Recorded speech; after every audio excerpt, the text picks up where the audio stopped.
we're gonna visit your alagang kambing sa sa LA County Fair. No, they left Sa already. Sunday. Oh, inalis na. Bakit inalis? Hindi natin makikita yung mga kambing mo. I know. Actually, maybe. I'll ask. Mga nandun pa. Yung iba. Maybe. Pag binalik na dyan kasi meron na kayong tour. Yeah. Hi, welcome to Starbucks. My name's Andrea. May I have your name? For Mike, May I get any breakfast for you? I'm getting a grilled cheese. One grilled cheese. Okay. Ice lavender matcha. Ice lavender matcha. What size? Venti, please. Okay. Love it. Alright. It's going to be $13.90 at the window. Thank you. Thanks. Salamat. So alam niyo na guys kung bakit siya maaga. Para makadaan sa Starbucks. Laging late yan eh. Pagka maaga pumasok, alam niyo na. Kailangan dumaan sa Starbucks. LOL. Nag-order kami ng drinks at saka isang grilled cheese dahil di pa siya kumakain. Yung mga bata sa Amerika nag-Starbucks pa para pumasok. Sa Pilipinas, nagte 3-in-1 lang. Dati nga wala kaming 3-in-1. What is that? Ano lang eh, yung 3-in-1 coffee, yung gagano. Oh. Yung mix na siya. Lalagyan na lang ng hot water. Oh. Dati wala kaming ganun. Gagawa kami ng sarili naming coffee. Instant coffee. Oh. Hi Mike. Hi. How are you today? Good, good. How are you? I'm good, thank you. That's your grilled cheese. Have Thank a great you. day. You too. Thank you Thanks. so much. Thank you so much. Huwag itong put it there. Ilayin mo kaya dito. Mga tumapon. That's okay. Subukan mo. Mga tumapon. Ito muna doon siya huminto. Nahuna natin.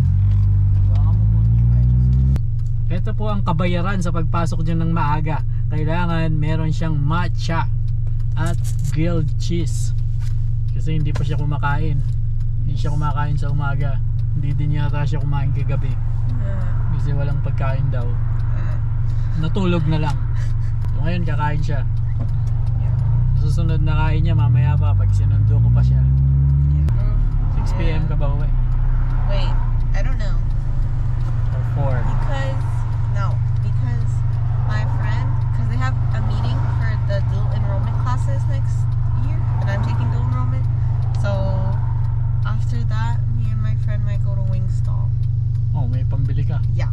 Wala kang pambili. No, I have money. Baka tumanghod ka lang doon. Kawawa ka naman. Bakang ko muna. Lagay mo dyan kayo.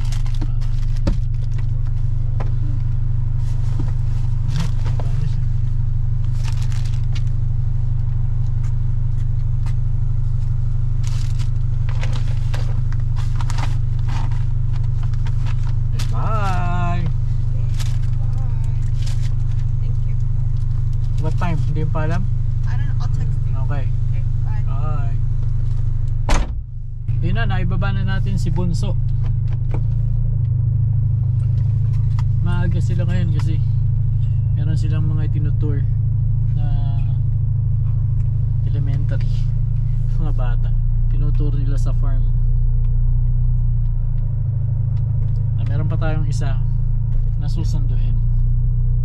Babalik tayo sa bahay at susunduin naman natin si ate. Kahatid ko din siya dito. Medyo late pasok niya kasi ang pasok niya regular time. Itong si Bunso natin maaga siyang pumasok kasi yun nga Starbucks, para makadaan sa Starbucks. Tsaka meron silang activity, meron silang farm tour. Ito po ang ating daily routine. Kita nyo naman 2 beses tayong babalik sa school para makatid natin sila. Yan po ang responsibilidad ng tatay dito sa Amerika. Round 2. Ready na si ate. Ang ating anak pasok na sa school. Kaya babalik na naman tayo sa school. Ano? Na mismong sasakyan natin.